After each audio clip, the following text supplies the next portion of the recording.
tu nak cuan kan rual dok lau alu ba han mak tak ithin lung chung dil hi alu shwan animal kadi dekha khoya nge I ombole karon zong don che emonile miron zong don zap emonile kalau ha ring che anya lo tam twai ro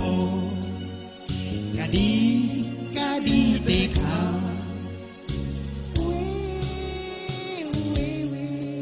mana chuan kan leng hau thina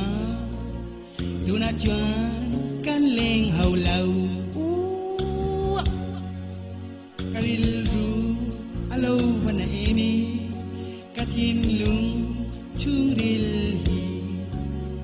alo na emani kadi dekha khoya nge I ombole karon zong don che emonile miron zong don zap emonile kalau ha ring che anya lo tam twai ro kadi dekha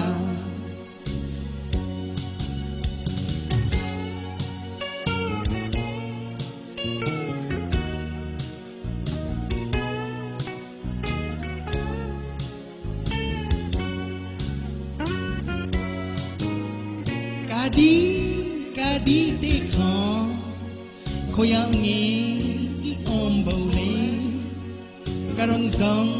don che emonile miron zong don zop emonile